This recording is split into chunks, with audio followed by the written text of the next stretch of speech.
नमस्कार मित्रों, अलौकिक ज्ञान चैनल पर आपका एक बार फिर से स्वागत है। आज हम बात करने जा रहे हैं गायत्री महामंत्र। गायत्री की महिमा अकथनीय है। संसार में कोई भी ऐसा कार्य नहीं है जो गायत्री महामंत्र से पूरा न किया जा सके। यदि पूरी तरह से विधि विधान के अनुसार इसका जप किया जाए तो किसी भी कामना को पूर्ण किया जा सकता है। परंतु आज के वातावरण में व्यक्ति को इतनी सुविधाएं, इतना समय नहीं है कि वह प्राचीन ऋषियों की भांति तप कर सके। ऐसी स्थिति में यदि कोई व्यक्ति दैनिक चर्या के रूप में स्नान करके पूजा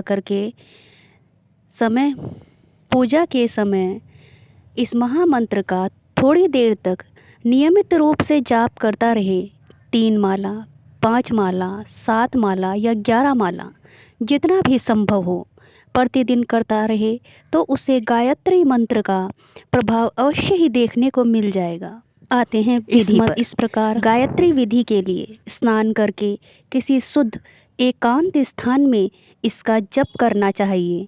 जप प्रारंभ करने के पूर्व गायत्री के चित्र या मूर्ति को धूप, दीप, अक्षत, फूल आदि से पूजन करनी चाहिए।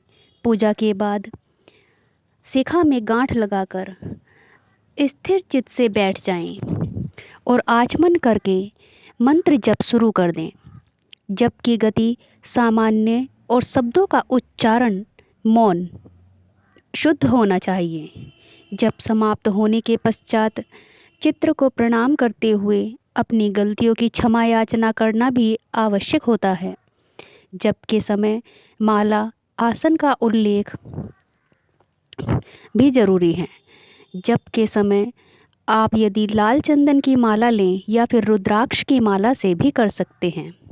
सामान्य रूप से दैनिक पूजा के रूप में जप करना सरल है, किंतु यदि किसी विशेष प्रयोजन के अनुष्ठान के रूप में गायत्री साधना की जाती है, तब साधक को संयम नियम के प्रति विशेष रूप से सतर्क रहना पड़ता है। नियम और वर्जनाएं। सबसे पहला नियम ब्रह्मचर्य।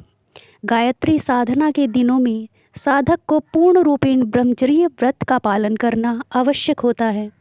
मन, वाणी, विचार और क्रिया सभी ओर से सजग रहना चाहिए, ताकि जाने अनजाने कहीं ऐसी स्थिति ना आ जाए जो तपस्या को भंग कर दे। वैसे भी ब्रह्मचर्य प्रत्येक पूजा अनुष्ठान का पहला नियम है, पहली शर्त है। दूसरा है उपवास। जिस समय गायत्री मंत्र का अनुष्ठान चल रहा हो, उस समय तक के लिए अन्न का त्याग करने से आध्यात्मिक शक्ति और तेजस्विता में वृद्धि होती है। निराहार रहना तो संभव नहीं है, परंतु फलाहार के द्वारा शरीर को तेज रखा जा सकता है। उपवास के दिनों में दूध, दही, फल, शरबत, नींबू का पानी जैसे पदार्थ लिए जा सकते हैं। यदि अन्न का त्याग संभव न हो तो एक समय अन्न और एक समय दूध, फल पर रहना चाहिए। अन्न का भोजन सदा सात्विक, सादा, हल्का और सुपाच्य होना चाहिए। पेट भर हलवा, पूड़ी, चाट, मसाले और अचार खाकर साधना नहीं की जा सकती, क्योंकि गरिष्ठ पदार्थ शरीर में आलस्य उत्पन्न करते हैं। तीसरा है मौन। अधिक बोलने से शरीर के कई अंग, जीवा, मस्तिष्क, फेफड़ा, हृदय और स्नायु तंतु शिथिल हो जाते हैं। जप के दिनों में कम से कम बोलना चाहिए। यथासंभव मौन रहकर ईश्वर चिंतन, स्वाध्याय करते रहने से ज्ञान, स्मरण शक्ति और तेजस्विता की वृद्धि होती है। वैसे भी तपस्या काल में जहाँ तक संभव हो, आदमी को कम से कम लोगों के संपर्क में रहना चाहिए। अधिक लोगों से संपर्क रखने से एक हानि यह होती है कि व्यक्ति का मन दूसरे लोगों की वार्तालाप से खंडित होता है। तीसरा है तितिक्षा। इसका अर्थ है सहिष्णुता। इसके लिए आदमी को सादगी और धैर्य की आवश्यकता होती है। तितिक्षा व्रति के कारण साधक को साधना काल में किसी प्रकार की प्राकृतिक बाधा विचलित नहीं कर सकती। सहिष्णुता के प्रभाव से वह सर्दी, गर्मी का अभ्यासी हो जाता है। अतः पूरी एकाग्रता और तन्मयता से साधना करता रहता है। यदि सहिष्णुता नहीं है तो साधक थोड़ी थोड़ी देर में आकुल हो उठता है, तब वह साधना नहीं कर सकता है। धैर्य और मनोयोग के लिए तितिक्षा व्रति का होना आवश्यक है। चौथा, चंद्रायण व्रत। चंद्रकला के अनुपात से साधक को अपनी साधना बढ़ाते हुए त्याग तितिक्षा के आधार पर अधिक से अधिक संयमी, त्यागी और सहिष्णु बनना पड़ता है। निष्कासन, इसका अर्थ है त्यागना, बहिष्कार करना। कहने का मतलब यह है कि साधना काल में साधक को अहंकार से सर्वदा मुक्त होकर दुष्प्रवृत्तियों को त्याग कर अपने अपराधों को स्वीकार करते हुए उनका प्रायश्चित करें। समस्त प्रकार की मनोव्याधियों, ईर्ष्या, द्वेष, काम, क्रोध, छल, कपट, अहम, दंभ आदि से अपने को सर्वथा मुक्त कर लें। सारांश यह है कि साधक को भीतर बाहर दोनों रूपों से शुद्ध, पवित्र और निष्कलुष होना चाहिए। प्रदातव्य, इसका अर्थ है दान से। दान देना, किसी को कुछ प्रदान करना। सामर्थ्य के अनुसार अनुष्ठान काल में साधक को चाहिए कि वह कुछ दान पुण्य भी करे, दूसरों को कुछ दे। मनुष्य, पशु, पक्षी भी हो, उसे भी कुछ न कुछ अवश्य प्रदान करना चाहिए। दीन दुखियों को भोजन, पशुओं को चारा, पक्षियों को दाना और कुछ ना हो सके तो चींटी या कुत्ते जैसे छोटे पशुओं को ही खाने को कुछ देना चाहिए। गायत्री के 24 रूप। गायत्री मंत्र के मूलतः 24 अक्षर हैं। प्रत्येक अक्षर एक देवता की शक्ति का संक्षिप्त रूप है। इस प्रकार 24 अक्षरों से निर्मित गायत्री मंत्र वस्तुतः 24 देवताओं की सामूहिक शक्ति का पूंजीभूत रूप है। भगवान के 24 अवतारों की शक्ति भी इसमें सन्निहित है।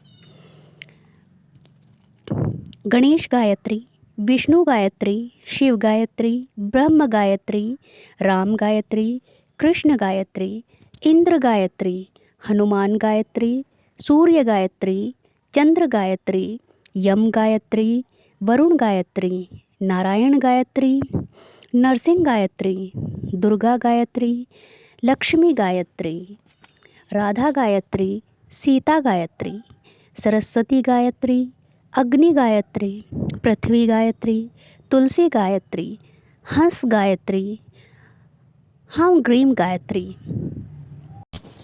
शास्त्रों में गायत्री की महिमा वेद, उपनिषद, गीता, स्मृति और पुराणों के अतिरिक्त अन्य शास्त्रों में भी गायत्री की महिमा का गान किया गया है। उसका संक्षिप्त विवरण इस प्रकार है। गोपद ब्राह्मण में लिखा है, जिस तरह से देवताओं में अग्नि, मानवों में ब्राह्मण और ऋतुओं में बसंत उत्तम मानी जाती है, उसी तरह से छंदों में गायत्री की मान्यता है। हे गायत्री माता, तुम्हारा अमिट प्रभाव तुरंत ही परिलक्षित होता है, क्योंकि तुम्हारी कृपा से दिन में किए गए पापों की निवृत्ति दिन में ही हो जाती है और रात में किए गए पापों की निवृत्ति रात में ही हो जाती है। 10,000 गायत्री जप करने से आत्मा का परिशोधन होता है। हे गायत्री माता, तुम्हारा अमिट प्रभाव तुरंत ही परिलक्षित होता है, क्योंकि तुम्हारी कृपा से दिन में किए गए पापों की निवृत्ति दिन में ही हो जाती है और रात में किए गए पापों की निवृत्ति भी रात्रि में ही हो जाती है। 10,000 गायत्री जप करने से आत्मा का परिशोधन होता है। ब्रह्मचर्य का पालन करते हुए मन से गायत्री मंत्र का 1 वर्ष तक ध्यान व साधना करनी चाहिए। इसके पश्चात पौष माघ या फाल्गुन माघ की किसी शुभ तिथि में 3 दिन तक निरंतर गायत्री मंत्र का जप करना चाहिए। इसके बाद आंवले के वृक्ष पर चढ़कर जितने आंवले खाए जा सकें उतने ही वर्ष वह साधक जीवित रहेगा। गायत्री के एक अक्षर की सिद्धि भी इतनी प्रभावशाली होती है कि साधक हरि, शंकर, ब्रह्मा, सूर्य, चंद्र, अग्नि आदि देवताओं से भी स्पर्धा करने की क्षमता प्राप्त कर लेता है।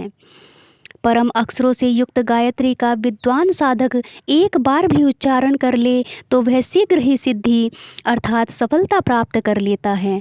उससे उसे ईश्वर का सानिध्य भी प्राप्त हो जाता है। गायत्री की असीम कृपा से मुमुक्षुओं को मोक्ष, श्री की कामना वालों को लक्ष्मी, युद्ध में विजय प्राप्त करने वालों को सफलता और रोगियों को निरोगता प्राप्त होती है। हे मारीच, जो साधक गायत्री मंत्र का गान करता है यह उनका त्राण करती है अर्थात भवसागर से पार उतार देती है। यही कारण है कि मैंने इसे गायत्री के पवित्र नाम से अभिहित किया है। जो साधक गायत्री मंत्र की महानता को अस्वीकार करके उसकी साधना नहीं करता है और त्याग करके अन्य किसी मंत्र की साधना करता है तो समझना चाहिए कि उसे करोड़ों जन्मों में भी सिद्धि प्राप्त नहीं हो सकती। निम्न श्लोकों में द्विज की प्रामाणिकता केवल वेद शास्त्रों के अध्ययन से ही नहीं वरन गायत्री साधना से सिद्ध की गई है। केवल वेद और शास्त्रों के अध्ययन से ब्रह्म तत्व की प्राप्ति संभव नहीं। वास्तव में तीनों संध्याओं में गायत्री साधना करने से ब्राह्मण तत्व का विकास होता है। गायत्री साधना के अभाव में साधक द्विज नहीं कहलाता। अनावश्यक प्रशंसा करने की क्या आवश्यकता है। यदि विधि विधान से गायत्री विद्या को अच्छी तरह से सिद्ध कर लिया जाए तो यह कामधेनु की तरह लाभदायक सिद्ध हो सकती है। गायत्री मंत्र को चारों वेदों के सार रूप में ग्रहण किया गया है। गायत्री ही ब्रह्मा आदि देवता है। इसे ईश्वर अथवा ईश्वरीय शक्तियों की संज्ञा भी दी जाती है। जो साधक किन्हीं कारणों से गायत्री की उपासना का परित्याग करके अन्य मंत्रों की साधना करना आरंभ कर देता है तब समझना चाहिए कि कुबुद्धि ने उसे घेर लिया है। वह उस व्यक्ति की तरह है जो प्राप्त हुए पकाए हुए अन्न को त्याग कर भिक्षा के लिए घूम रहा है। नित्य नैमित्तिक और काम्य कर्मों की सिद्धि और तपोबल के विकास के लिए इस भूलोक और परलोक में गायत्री से श्रेष्ठ कोई अन्य मंत्र नहीं है। गायत्री मंत्र की साधना करने वाला व्यक्ति स्वर्गीय सुखों को प्राप्त करता है। अतः स्नान आदि कार्यों से निवृत्त होकर और चित्त को एकाग्र करके पापनाशिनी गायत्री का जाप करना चाहिए। विधि विधान से ध्यान किया जाए तो उससे परम पद मिलता है। यदि विधि विधान से न भी किया जा सके तो भी गायत्री पापों को दूर करती है। जिस कार्य के लिए भी गायत्री जप किया जाए साधक का वह कार्य निश्चित रूप से पूर्ण होता है। तीनों विहर्तियों सहित जो साधक प्रातः और सायंकाल की दोनों संध्याओं में गायत्री जाप करता है उस विप्र को वेद के अध्ययन का महान पुण्य उपलब्ध होता है। 100 बार के गायत्री जाप से पापों के समूह नष्ट हो जाते हैं। निसंदेह गायत्री जप से समस्त पापों का विनाश होता है। जो साधक आलस्य का परित्याग करके विधि विधान पूर्वक 3 वर्ष तक निरंतर निर्विघ्न गायत्री जप करता है वह ब्रह्म को प्राप्त होता है, इसमें कुछ भी संदेह नहीं। गायत्री का ब्रह्म पद की प्राप्ति का द्वार समझना चाहिए। इसलिए विप्र को चाहिए कि तीनों विहर्तियों सहित नित्य प्रतिदिन इसका जाप करे। यहाँ तीर्थ शब्द की परिभाषा करते हुए ये कहा गया है कि जिस साधन से मानव के पापों का विनाश किया जा सकता है और इस जगत से इसका त्राण हो जाता है उसे ही तीर्थ कहा जाता है। गायत्री के तीनों अक्षर तीर्थ समान हैं। ग से गंगा, य से यमुना और त्र से त्रिवेणी समझना चाहिए। गायत्री साधक को उसी तरह पाप स्पर्श नहीं कर सकता जिस तरह कमल के पत्ते पर जल के बिंदु नहीं ठहर सकते। अतः ऐसे ही श्रेष्ठ गायत्री साधक को देव कार्य अथवा पितृ कार्य में निमंत्रित करना चाहिए। मित्रों, गायत्री की महिमा का वर्णन एक पार्ट में कर पाना तो संभव नहीं है। यदि आपको पसंद आए तो जल्द ही इसका दूसरा पार्ट भी हम आपके लिए लेकर आएंगे।